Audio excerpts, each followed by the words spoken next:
৬৫০ বছরের শ্রীরামপুর রাধাবল্লভ মন্দিরের প্রভু মিষ্টির দোকানে নিজের বালা জমা রেখে মিষ্টি খেয়েছিলেন। আজ রাস পূর্ণিমার শেষ রজনীতে ভক্তদের ভিড় আছড়ে পড়ল শ্রীরামপুরে। গত শুক্রবার থেকে রাস পূর্ণিমা পড়েছে। এই রাস পূর্ণিমায় হুগলি জেলার শ্রীরামপুর রাধাবল্লভ মন্দির ৬৫০ বছরের এই মন্দির। আজ ছিল রাস পূর্ণিমার শেষ রজনী, যেখানে এই কদিন ধরে রাধাবল্লভের মন্দিরে রাধা ও কৃষ্ণ ভক্তদের কাঁধে চড়ে শ্রীরামপুর ভ্রমণ করত। ঠিক আজকেও শেষ রজনীতে ভোরবেলায় রাধা ও কৃষ্ণ ভক্তদের কাঁধে চড়ে প্রতিটি বাড়িতে বাড়িতে আজ সব ভূমিকায় রাধা ও কৃষ্ণ ভক্তদের দর্শন দিয়েছেন। আজ একমাত্রই আজকেই ভক্তরা আছে রাধা কৃষ্ণকে বছরে একটি মাত্র দিনে পায়ে ছুঁয়ে প্রণাম করতে পারে, আবার গলায় মালা দিতে পারে। আমাদের প্রতিনিধি সরাসরি চলে গিয়েছিল শ্রীরামপুর রাধাবল্লভ মন্দিরে। সেখানে আমাদের প্রতিনিধি ক্যামেরায় ধরে নিল সেই গহনা ও ফুলে সজ্জিত সেই কৃষ্ণ ও রাধাকে। শুধু তাই নয়, সেখানে আজ ভক্তদের ভিড় আছে যে পড়ল রাধা ও কৃষ্ণকে প্রণাম করার জন্য।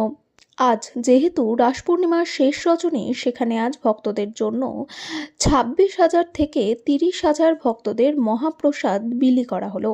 আমাদের চ্যানেলে সরাসরি বক্তব্যেও ধরে নিলাম যারা এই মন্দিরে সেবায় রত আছেন এবং ভক্তরা কি বললেন এই মহাপ্রসাদ পেয়ে। আসুন শুনে নেব, আমরা একবার শুনে নেব তাদের মূল্যবান বক্তব্য। শ্রীরামপুর রাধাবল্লভ মন্দির থেকে রিপোর্ট অমল চ্যাটার্জির, প্রথম আলোর বার্তার পর্দা থেকে। আমি আছি সরাসরি সেই রাধাবল্লভ মন্দিরে, একদম যেখানে সেই ভোগ বিতরণ করছে প্রায় ২৬,০০০ ভক্তকে। আজ রাধাবল্লভ মন্দিরে জিও যে কাস্ট আছে সেই কাস্টের আমার ক্যামেরাম্যানকে বলবো একটু দেখে দেওয়ার জন্য।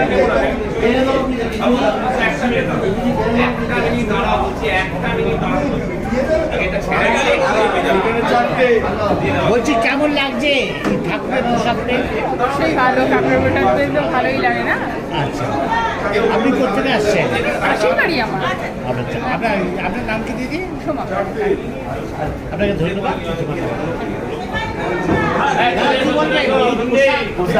মহাপ্রসাদ খুব সুন্দর, খুব ভালো।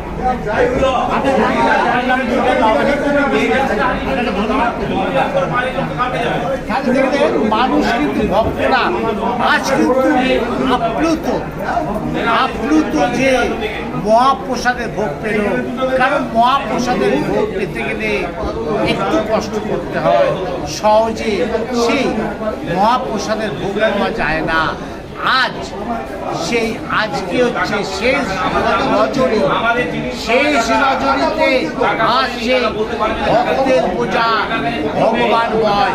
কারণ গত শুক্রবার থেকে সেই রাধাবল্লভ মন্দিরে রাধা এবং কৃষ্ণ ভক্তদের কাঁধে চেপে শ্রীরামপুর ভ্রমণ করেছেন। আজ সকাল থেকে রাধা কৃষ্ণ দাঁড়িয়ে আছে ভক্তদের স্পর্শ পাওয়ার জন্য। আর ভক্তরা মহা আনন্দে সেই রাধা কৃষ্ণকে প্রণাম করছে আর প্রসাদ দিচ্ছে। সরাসরি দেখালাম আমাদের আপনারা দেখতে থাকুন, পাশে থাকুন। আজকে রাস পূর্ণিমার শেষ দিন, শেষ লগ্ন, শেষ রাত্রিরে আজ ভক্তদের ভিড় আসতে পড়ল হুগলি জেলার শ্রীরামপুর রাধাবল্লভ মন্দিরে। কি বলবেন? আজকে আমাদের এতদিন 4 দিনব্যাপী যে রাসযাত্রা চলছিল তার আজকে শেষ লগ্নে এসে আমরা উপস্থিত হয়েছি। আমাদের 15 তারিখ, 16 তারিখ, 17 তারিখ এবং 18 তারিখ এই 4 দিন আমাদের রাসযাত্রা ছিল 2024-এ। তো 15 তারিখে প্রভু গেছে মন্দির থেকে রাসমঞ্চ গেছে, ভক্তদের কাছে যাবে, ওখান থেকে আবার ব্যাক করেছে। রাত্রিবেলা এসে শয়ন হয়েছে। আমাদের প্রথম দিন মোটামুটি 1000 কাছাকাছি প্রত্যেক দিন লোক খেয়েছে। আমাদের ভক্তরা 1000 কাছাকাছি আমরা লোক খাইয়েছি।